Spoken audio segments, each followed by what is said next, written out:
another clearing event, NVIDIA, you expect it to be a bullish clearing event? I mean, most likely, I think markets get very hesitant in front of NVIDIA's earnings. Really? And once that's behind us, we'll see demand is strong, and I think market breathes a sigh of relief. And then we did get a little bit maybe bullish or over our skis, so we pulled back to a support level where you feel more comfortable.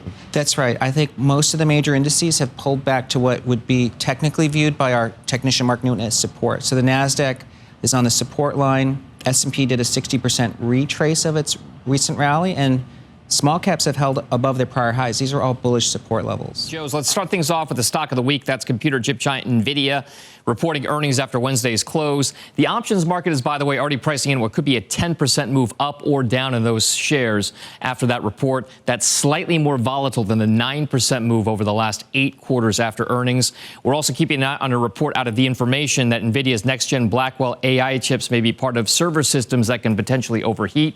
NVIDIA shares down 2.5%. Let's talk a little NVIDIA. Speaking Far sinister. from a sinister situation, but the stock is going to be under some pressure. Okay, let's go there. You want to go there? Publication of The Information, the company has asked suppliers to change the design of the server racks for its new Blackwell AI chips. They've been overheating, or at least more so than had been anticipated. Report says word of the repeated design changes has sparked customer worries that it's going to take a little while, and therefore there may be some delays.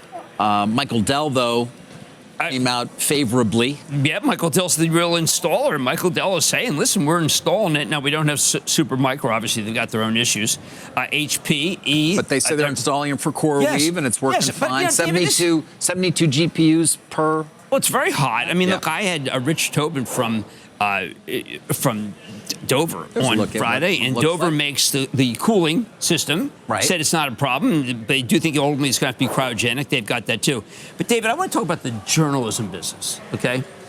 If you wanted to create a very negative story about NVIDIA, and you wanted to make it so they couldn't respond, would you pick a few days before they report in order to break that story? I don't know. I'm not necessarily going to say you would. No, it was a totally rhetorical question. It was the way I could get the point across. That was what it was about. I'm saying that this was a devastating piece to write because NVIDIA can't respond because they're in quiet. Quiet period? Yeah. And that's why I felt that Michael Dell, who, by the way, there's a speech, there's a big speech today at this Atlanta conference of supercomputers. Michael Dell's basically saying, look, don't worry about this. Now, who's giving the big speech today? Sorry. Jensen. Oh, Jensen is giving a speech. So quiet period, but he can still talk. Well, he can speak in general about the company. He can't address the information's hit job. Rarely have I seen a chief executive talk more than Jensen does. Well, he has a lot to say. Clearly. Most of us don't have as much to say as Jensen. I listened to a podcast that he was on this weekend, actually. And how was it? It was great. I understood about 50% of what he was discussing. That's 50% more than I thought you would. Yeah. But, Carl, I'm just saying that, if you want... I read this story and I said, oh, my God, this is the second time we've seen something from The Information in a similar time frame. Now, I don't know the publication. I know that we have Ms. Lesson on. I don't know the public. I mean, I was never involved with the publication, but I read. I think they do good work. I think that they can do good work. They have some good people. I'm just saying, I've relied on them to a certain extent. I thought they did some good work on talking about Elon Musk's data center in Memphis, for example, that helped me sort of understand when I reported on Friday about the latest capital raise for XAI. I think that's terrific. And I do think also that when you put this piece out, you're also cognizant that there's no response from NVIDIA, which makes it seem like, therefore, it's right. And all I'm saying is that if you want to sell it on this piece of information, look how you sold. If you sold Jim, the previous piece of information, you got crushed. What does that even? There's no other competitor to the Blackwell, right? You got to buy Blackwell. Well, okay, so what does it matter? Even if the piece is 100% correct, ultimately, what is the difference? He's right. He's right, and that's what people are doing is selling it. Now, I don't necessarily know how good the quarter's going to be. I do know that that Jensen Wong told me that this thing runs hot. There are issues when it runs this hot. One of the things that is important is it has to be liquid cooled. Now, the article made it sound like if it's air cooled, it won't work. But anybody who knows these Blackwells knows they are liquid cooled. That's what Supermicro came on when they were still talking. They told me that. That's what Tobin from Dover, who makes the technology for liquid cooled, Michael Dell has said liquid cooled. So let's just stop acting like this is a crisis. And I will go so far as to say my trust owns AMD. AMD is up 4 points on this. That is not a reason to own AMD. You really don't like some of these easy narratives, either on the upside with Tesla or the downside on NVIDIA today. You think the picture's a lot muddier. Yes, I do. And I think it's important that we respect our viewers and tell them, look, this is not necessarily the way the story's going to play out. NVIDIA trading lower today. The information reporting NVIDIA's next-gen AI chips have been overheating when connected to server racks. NVIDIA had already delayed its next-gen Blackwell AI-focused chips, reportedly due to a design flaw. NVIDIA giving way to Apple in the market cap battle, now below the iPhone maker. And it all comes ahead of NVIDIA's earnings this week. Let's get the street's take. Piper Sandler analyst Harsh Kumar joins us now. He's got a buy rating on the stock, $175 price target. This report from the information that they're asking suppliers to change the server racks for Blackwell due to overheating. How much does it concern you? It does not concern me very much at all. Look, NVIDIA went through this about 5 months ago. The thing with NVIDIA is NVIDIA is very quick to make changes. And this particular overheating issue with the Blackwell, that's already been played out. And the design was changed. So if we're talking about potentially a new overheating issue, we may be talking about Grace Blackwell. But I can tell you definitively that Jensen's not the kind of CEO that likes to make the same mistake twice. So I don't see this problem happening. Or if it is, it's probably not a meaningful issue because Jensen was able to come back, or NVIDIA was able to come back from the previous issue in less than 2 months. But does it change the numbers if there has to be a delay? I mean, Jensen did tell CNBC, I don't know, a month or so ago that the demand for Blackwell was, quote, insane. So I don't think that's the problem, but the timing. I don't think the timing changes at all. I think Blackwell is ready to go. I think Blackwell is fixed. And we maintain our tagline, you have to own NVIDIA into the Blackwell ramp. I mean, that's going to be the rosiest period of owning Blackwell is when Blackwell is ramping. So I maintain that we've had this overheating issue, particularly with Blackwell, and I think it's been addressed. I think we're expecting like tiny bit of volume to come through in the October quarter, and then substantial volume to come through in the January quarter. And that's the way we see it with NVIDIA. Well, Harsh, we are going to get earnings fairly soon. So what are you looking for? And perhaps even more importantly, when we listen to the commentary around the earnings, you know, what are going to be some of the key milestones that you're going to watch? Yes. So historically, if we go back last 1.5 years, NVIDIA has been on this cadence of about $2 billion beat and $2 billion rise. So that literally the quarters are rising about $4 billion apiece. So for the October quarter, we're expecting slightly less than the $2 billion cadence. We're expecting about a $1.3 billion beat. And that's because it's simple. Blackwell isn't out yet. So the volume isn't there. When you get to the January quarter, Blackwell, we think will do somewhere around $6, $7, $8 billion of revenue. But you could potentially get two situations. You get extreme supply constraint. You could also get a pause in the H100 and the H200 complex, the older chips. Because, you know, why would you want the older chip when the latest chips are available? So we're expecting, again, slightly less than $2 billion beat, but the numbers will keep rising. But when you get to April, it's a whole different ball game. Again, tagline, you have to own it when the ramp comes. Starting April, we see a massive ramp in Blackwell. We see the introduction of Grace Blackwell at the end of the April quarter, possibly the early July part of the quarter. And then you're off to significantly bigger beats than the 2 billion historical beats. So I would urge patience with all the volatility that we're seeing with the stock and focus on the ramp of the new products. The reality is, guys, there's nobody else in this space that does what they do as well as how NVIDIA does it. What about supply constraints? Does that have the potential to surprise negatively? Yes, it has. It does have the potential to surprise because, like you said, the demand is insane. And that's, again, the word that I would use, going off of your sentence. They just won't be able to make enough, potentially in the January quarter, potentially even in the April quarter. I suspect that they will be catching up for the rest of 2025 calendar to potential demand. Obviously, NVIDIA is going to play a big role in that. Earnings Wednesday, obviously. Stock's up 13.5% over the last 3 months. We could debate how high the bar is, but we don't have to because Christina Partsinevelos is with us here. It's great to see you back. Thank you. It's good to be back. Right, I mean, what do you think about the bar this time going in? It's always high. And then we have some issues around some of the Blackwell chips we can get to in a minute. But how are you thinking about this in your own mind for somebody who knows the space really well? Well, think of just what happened last quarter in Q2. The bar was high. They hit the numbers, but they didn't hit the whisper side, so buy side. And then you saw the stock sell off. So that could be the case again, because the magnitude of the beats is diminishing. And that's the problem. We have these high expectations going into it. And to your point, you bring up Blackwell, which is the latest iteration of their GPU, the one that is really going to drive future growth. And there's so much riding on that particular chip. How big is the ramp going to be? When are we going to see the billions and billions of dollars of revenues? Is that going to be, starting into this quarter, leading into early next year? Or is there going to be delays? And that leads to, I guess, your point, Scott, about a report today, right? From the information saying that the Blackwell... They're overheating, apparently? Yeah, so there's 72 of these chips that go into a rack with some CPUs, and they're working through it. NVIDIA is downplaying it so far. They put out a statement saying that this is, quote, normal and expected, and then maybe it's damage control, but you also had Michael Dell, a customer, tweet out yesterday that the Blackwell chips are shipping and that he is excited. They are thrilled. That's a quote from his tweet. CoreWeave put out a statement as well. And I'd like to preface, though, that this issue right now that the information is talking about is about overheating. I know in August you guys talked about it. There was the problems with TSMC and delays over there, but NVIDIA is saying that was just, fixing the yields. And these are two different issues.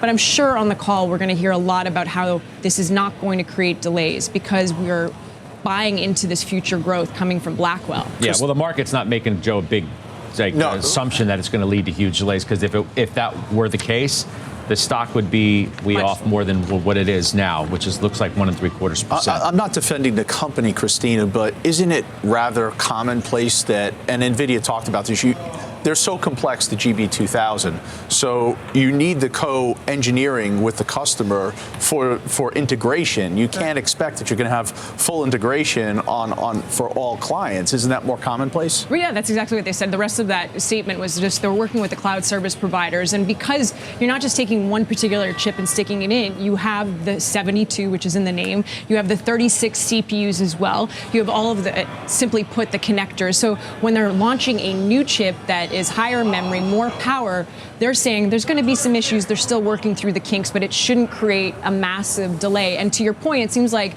the analysts covering the stock are saying the same. However, the stock has really sold off since early August when that first, the rumors of the delay. And Mizuho, for example, was saying that maybe this is just a lot of tourists that have entered the name because it's been all over the headlines. They don't understand the fundamentals. And every time you see a negative headline, they sell off. When you should worry about delays is when there's competitor who come in and fill that time gap that you're losing out on.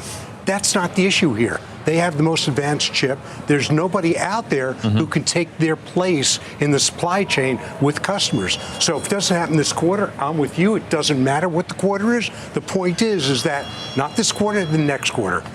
All right.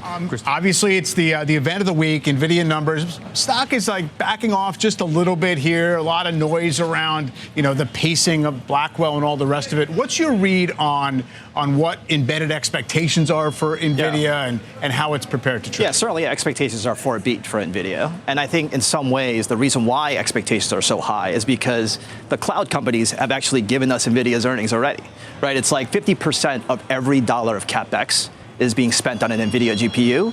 Cloud CapEx went up by 9% this quarter in aggregate. So we expect very high bar for them beating because that's what they sell, right? And so the key to watch is going to be around Blackwell, right? Blackwell is the next generation platform, and some early indicators around that are very, very positive, and we're going to continue to watch that. So you have this report this morning or overnight about how maybe there's a little bit of a log jam in installations of Blackwell because of overheating issues. We've known this was something that was, something had to be figured out. Yeah. At the same time, a bigger picture debate seems to me over the last several weeks happening about whether the pacing of improvement in the AI models is sufficient at this point to justify that much more, let's say 2026 levels of further investment. How does that? So let me hit on both of them. So like Blackwell, this is their first foray into doing something beyond just semiconductors, right? And so it's not just semiconductors that they're selling, but they're selling an entire system solution. So obviously there's going to be ups and downs because this is a relatively new foray for them, but this is one of the best executing companies out there, and we have no doubt they're going to be able to solve the heat dissipation issues over time. And your second question?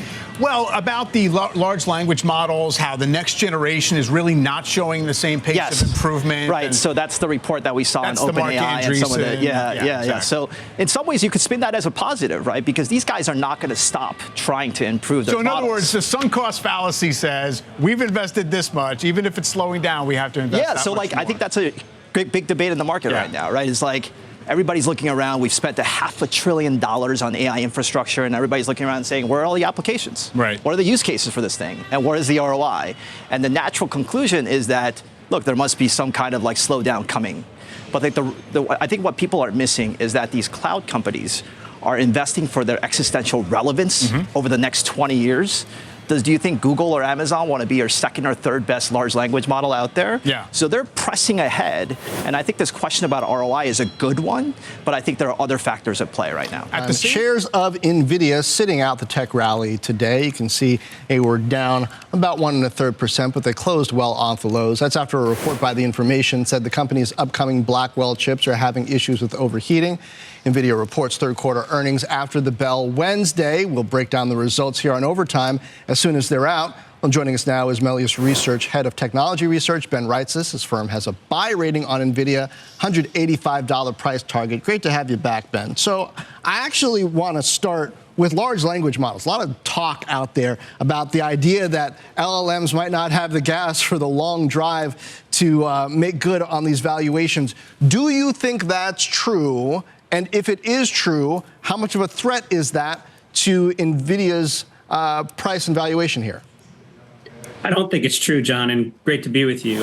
We put out a piece today quoting quite a few folks that don't think it's true as well. Most prominently, Sam Altman, who basically, after that article came out, said there is no wall. But really, what I thought was interesting is Dario Amodei of Anthropic talked about how companies are working on ways to create more data, synthetic data, as well as data from scratch in these AI models that'll help train them further and scale them further.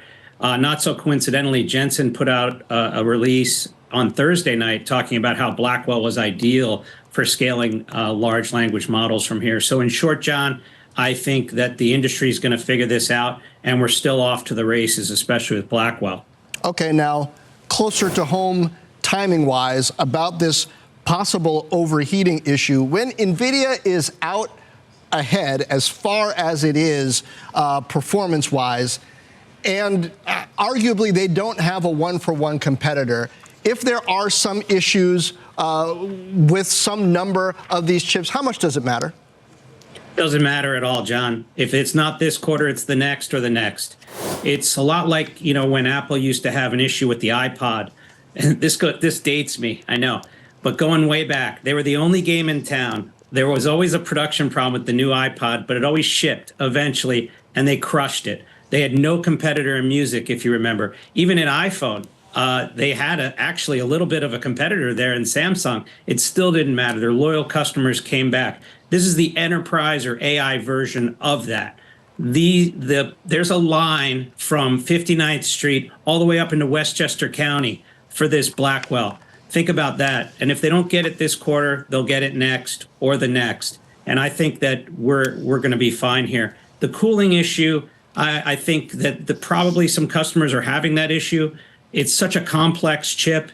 It takes so much engineering in your own architecture as well as with NVIDIA. Somebody's bound to have problems that the information spoke with, but there's a line out the door. Keep your eye on the prize. So there's a line out the door, but we also know investors, when it comes to earnings and initial reactions to earnings, tend to be a little bit more short-sighted, shall we say. So what should you be keeping in mind in terms of how all of this could shape the outlook, the uncertainty around it, the valuation near-term versus long-term for NVIDIA, and what that means for the stock? Yeah, it could create a little volatility. What could happen is that there's not enough production right now of Blackwell to kind of hit whispers and in the next quarter as well. I think investors should look through that. What I think NVIDIA is going to do this time, maybe it's a one-time deal, but because of the product transition, I think they're going to give a little more detail than usual. If the quarter doesn't have as much upside as usual, they'll be a little more prescriptive about how much is pushed into the next and maybe even the next. And we're super optimistic. The street's looking for over 10% sequential growth from this quarter to the next. That could be conservative depending on the production because the buyers are lined up. But some of that probably is pushed into April as well as the quarter after that, July. But we think they'll talk about that sequential growth. Basically, what I think is that NVIDIA is setting it up so over the next 6 quarters or so, they're going to demonstrate $5 plus in earnings power. As long as that's the case, we should be okay.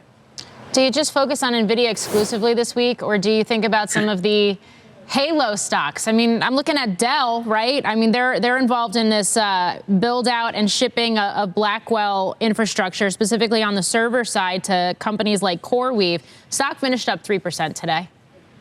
Yeah, I think Dell is crushing it. I think that they are winning a lot of the orders from Supermicro. I don't think you're going to see it when Dell reports on November 26th. You have to hear it in pipeline and maybe in Outlook, but it should take a few quarters for it to hit for them. But their pipeline and then backlog should really benefit from these Supermicro issues. And not so coincidentally, Michael Dell, as soon as there was a cooling issue that was talked about in the information, Michael Dell put out that he is ready with his Blackwells, with his cooling solution, and rearing to go along with CoreWeave. And Dell should be a long-term winner here.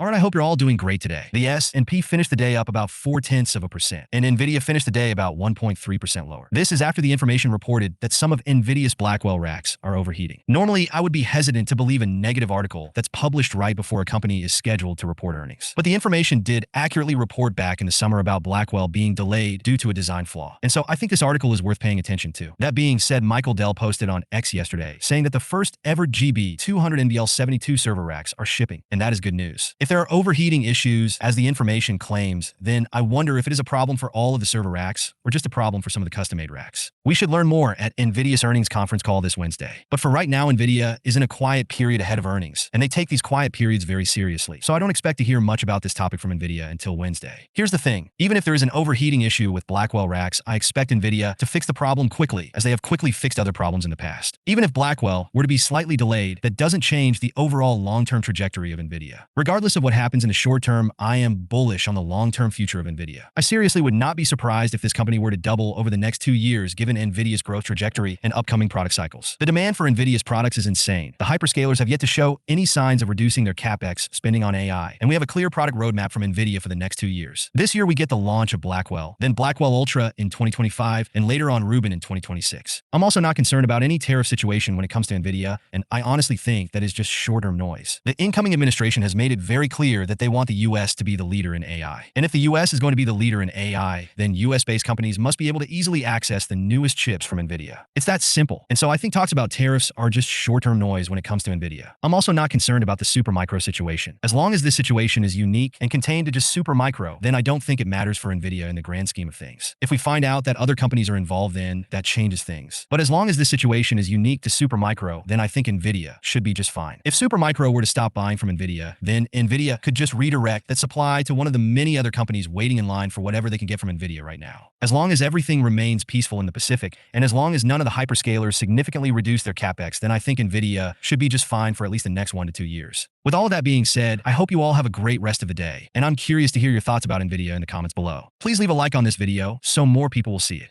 And while you're down there, please consider subscribing. It's free, and you can always change your mind. Thanks for watching, and hopefully I'll see you in the next video.